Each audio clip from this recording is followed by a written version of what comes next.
რუსული ნავთობის გადამუშავების შეწყვეტა ან სანქციები. ყულევის ნავთობ გადამამუშავებელი ქარხნისთვის წამზომი ჩართულია. ტრანზაქციების აკრძალვამდე 6 თვე დარჩა. სწორედ ეს დრო აქვს ქარხანას, რომ რუსულ ნავთობზე სრულად უარი თქვას. ევროკავშირის სანქციების 21 პაკეტში ევროკომისიამ ყულევის ქარხანა შეიყვანა და პირობების შესასრულებლად ვადაც დაუთქვა. სანქცია გულისხმობს ქარხანასთან ყველა პირდაპირ თუ ირიბი ტრანზაქციის აკრძალვას, ანუ ფაქტობრივ გაჩერებას. თუ რუსეთთან ნავთობით ვაჭრობას გააგრძელებენ, სანქციები ავტომატურად 1 იანვრიდან ამოქმედდება. სანქციების ამ პაკეტში ჩვენ შევიტანეთ წინადადება ყულევის სანქციების სიაში დამატების შესახებ. როგორც იცით, მიმდინარეობს დისკუსიები გადამამუშავებელი ქარხნის მფლობელებთან, რომლებმაც აიღეს ვალდებულება, რომ მოახდენენ დივერსიფიკაციას და უარს იტყვიან რუსულ ნავთობზე. ჩვენ გვსურს, რომ ეს ვალდებულებები შესრულდეს. სწორედ ამიტომ დავუშვით 6 თვიანი გადავადება, რათა მფლობელებს მიეცეთ საშუალება ჩამოშორდნენ რუსულ ნავთობს. თუ კომისია მიიჩნევს, რომ ეს ვალდებულებები შესრულდა, ყულევი აღარ იქნება სიაში. ხოლო თუ ვალდებულებები არ შესრულდება, საბჭოს შევთავაზებთ, რომ ის დარჩეს სანქცირებულთა სიაში. ყულევის ქარხანა სანქციების გვერდისავლის სქემის ნაწილად ითვლება. მაშინ, როცა რუსეთში ქარხნებს ნავთობის გადამუშავების პრობლემა გაუჩნდათ, რა როლი მიენიჭა ყულევის ქარხანას? რა ტვირთი შედიოდა და გადიოდა რეალურად, ეს არის მთავარი კითხვა. ბლექსი პეტროლეუმში უარყოფენ რუსული სანქცირებული ნავთობის გადამუშავებას. რას აპირებთ შეწყვეტთ რუსული ნავთობის გადამუშავებას? ამის შესაძლოა გაიცხადე გავაკეთეთ ევროპის ბაზრებზე გასვლას და ისედაც მოწოდებით. ანუ შეწყვეტთ რუსული ნავთობის გადამუშავებას სრულად? არა რუსული ნავთობი. რა თქმა უნდა, დაკონტრაქტებული რაც არის, იმის იქეთ სადღაც სექტემბრის დასაწყისიდან აგვისტოს ბოლოდან უკვე აღარ გაგონდა. არ არსებობს სანქცირებული ნავთობის შემოგვეტანა, ჩვენ აუცილებლად დავასანქცირებთ. ეს არ არის სანქცია. ეს არის პრევენციული ღონისძიება, რომ ხარხნებმა შეიძლება რუსული ნავთობი. ანუ ბოლო გაფრთხილება მოგცეს ბატონო ვახტანგ? ისიც მაშინ ეს საქმე არც გაფრთხილება არ არის. ეს არის პრევენციული ღონისძიება, რომელსაც მიმართა ევროკავშირი. ეს მათი საქმე, მათ კითხავთ. ქართულ ოცნებაში კარგად იციან რა ფასი აქვს ევროკავშირის სანქციებს. საგარეო საქმეთა სამინისტრო ოფიციალურ განცხადებაში წუხს, რომ ყულევის ქარხანა ამ პაკეტში აღმოჩნდა.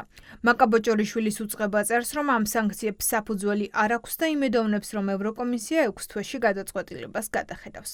ივანიშვილის გუნდში დღეს პასუხისმგებლობა მოიხსნეს და ისრები კერძო კომპანიაზე გადაიტანეს.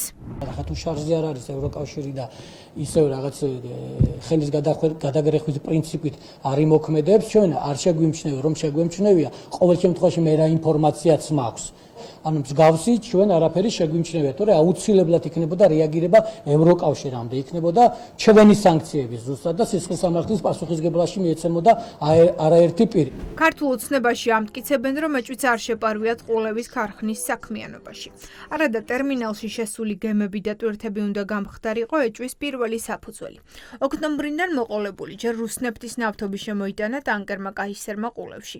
კომპანია ბრიტანეთმა დაასანქცირა, გემი ევროკავშირმა. 40,000 ტონა ნავთობი შეიტანა ყულევში გემმა ნოსტოსმა, რომელიც ჩრდილოვანი ფლოტის ნაწილად ითვლება.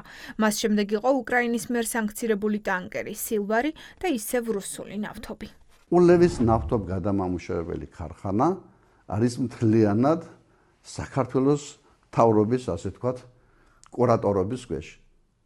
თავი რომ დავანებოთ იმას, რომ 8 მილიონი დოლარი ჩადო ამ ქარხანაში საქართველოს მთავრობამ. ხოლო ძირითადი ფული მოდის რუსეთიდან. რუსეთიდან შემოქონდა დიზელის ნახევარფაბრიკატი და თავადაც დიზელის ნახევარფაბრიკატი გაქონდა უკვე მსოფლიო ბაზარზე. და რაღაც არნახული ოდენობის ექსპორტი მოახდინა და დაახლოებით 700 მილიონი დოლარის ქართული, ასე ვთქვათ, ნავთობპროდუქტი გავიდა მსოფლიო ბაზარზე გასული წლის ნოემბრის თვიდან დღემდე. ეს წარმოუდგენელია. არ უნდა მოხდეს ხელშეწყობა ბოროტების იმპერიის, ამ შემთხვევაში რუსეთის, ხოლო ვინც ხელს შეუწყოს მათ, ისინი ხვდებიან პირდაპირ მძიმე სანქციების ქვეშ ან გაფრთხილებების ქვეშ. ეს არის რაღაცა ცუდი და ნეგატიური იარლიყი, რომელიც პირდაპირ ფინანსური და მატერიალური ზიანის და დასჯის გარდა არის ძალიან გრძელვადიანი ემოციური, რეპუტაციული რისკის მომტანი, რაც უფრო ძნელად ამოსაღებია, ვიდრე რაღაც ფინანსური ზარალი. ყულევს გაფრთხილება უკვე მიღებული ჰქონდა მარტში, როცა სანქციების მე-20 პაკეტში ყულევის პორტი გამოჩნდა. მაშინ ოცნებამ ვალდებულება აიღო, რომ სანქციებს დაიცავდა. პორტი გადარჩა. მაგრამ 4 თვის თავზე ქარხანა აღმოჩნდა ახალი დათქმებით სიაში. არსებობს ეჭვი, რომ გაფრთხილების მიუხედავად მუშაობის სტილი ქარხანამ არ შეცვალა, რის გამოც ის უკვე 21 პაკეტში მოხვდა. ევროკავშირის მიერ ყულევის ქარხნის სანქცირება არის უკიდურესად ძიმე პოლიტიკური სიგნალი და განაჩენი ქართული ოცნების რეჟიმისთვის. ეს არის სამწუხარო და შავი მომენტი ჩვენს ისტორიაში. ეს არ არის ერთი კომპანიის ან ერთი ქარხნის საკითხი. ეს არის საქართველოს საერთაშორისო რეპუტაციის, ევროპული კურსისა და ეროვნული ინტერესების საკითხი. როდესაც საქართველოს სტრატეგიული ინფრასტრუქტურა ევროკავშირის სანქციების დღის წესრიგში ხვდება, ეს ნიშნავს, რომ საქართველო ოფიციალურად არის მიჩნეული როგორც რუსეთის ომის ეკონომიკის შემადგენელი ნაწილი. პორტი გაფრთხილებული ევროკავშირის მხრიდან და მაინც გაგრძელდა ეს ყველაფერი. ერთადერთი რამის ნიშნავს, რომ ის ფული, რომელიც ამ შემთხვევაში თეთრდება და მიდის მათ შორის ქართული ოცნების და ქართულ ოცნებასთან აფილირებული ხალხის ჯიბეებში, არის იმდენად მნიშვნელოვანი ივანიშვილისთვის, რომ აი ამ ტიპის რისკებიც შეიძლება წავიდეს. გაფრთხილება არაფრად არ ჩააგდეს, ნავთობის გადამუშავება, სანქცირებული ნავთობის გრძელდებოდა, ამიტომ შესაბამისად, რა თქმა უნდა, მოსალოდნელიც იყო. ეს არის პრინციპში პრაქტიკულად გეოპოლიტიკურ სიბრტყეში გადალაგება და ოკუპირებულ ქვეყანაში, ოკუპირებულ ქვეყნის ნავთობტერმინალის რუსული ნავთობის გატარებისთვის დასანქცირება, ეს არის ზუსტად დანაშაული და პასუხისმგებლობა და ამ დანაშაულის გამო პასუხი უნდა ააგოს ივანიშვილმა. ევროკომისიას საქართველოში მხოლოდ რუსული ნავთობის საეჭვო ვაჭრობა არ შეუმჩნევია. სანქციების პაკეტშია საქართველოში რეგისტრირებული 4 კრიპტოკომპანია, რომელიც კრემლისთვის ომის დაფინანსების და გადარიცხვის სქემის ნაწილია. Arvixi, EIAPORI, Rapira და Apsexi. მათგან 3 უკვე ბრიტანეთმაც დაასანქცირა. რა შევთავაზეთ ამ პაკეტით კრიპტო მიმართულებით? ინდივიდუალური სანქციები, ინდივიდუალურად შევიყვანეთ სიაში გარკვეული პლატფორმები, რომლებიც სისტემატიურად გამოიყენება სანქციებისთვის გვერდისავლისა და რუსეთის მიერ თანხების გადასარიცხად. ჩვენ გსურს წერტილი დავუსვათ ასეთ ქმედებებს.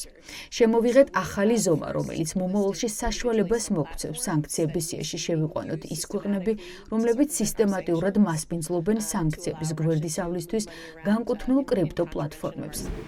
ეროვნული ბანკი ამტკიცებს, რომ დასანქცირებული კრიპტოკომპანიებიდან არც ერთის საქმიანობის არეალი არ იყო საქართველო და მათ წინააღმდეგ საგამოძიებო მოქმედებების მიმდინარეობს.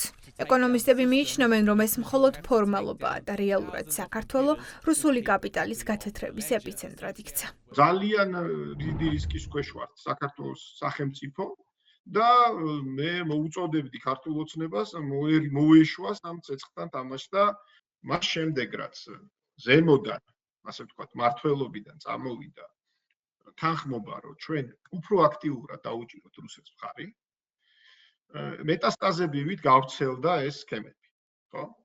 მათ შორის ერთ-ერთი არხი, ეს არის მნიშვნელოვანი არხი, ეს არის კაპიტალის მოძრაობა საქართველოს გავლით. ეს არის კიდევ ერთი ბომბი, რომელიც, ასე ვთქვათ, აფეთქების რისკის ქვეშა. ქართულ ნავთობგადამამუშავებელ ქარხანაში რუსული ნავთობის გადამუშავება და კრიპტო გადარიცხვები ეს დასავლური სამყაროსთვის ნიშნავს, რომ ქვეყანა კრემლის ომის მანქანას ეხმარება. ამიტომ რამდენიმე კომპანიაზე დანაშაულის გადაბრალება ქართულ ოცნებას გაუჭირდება.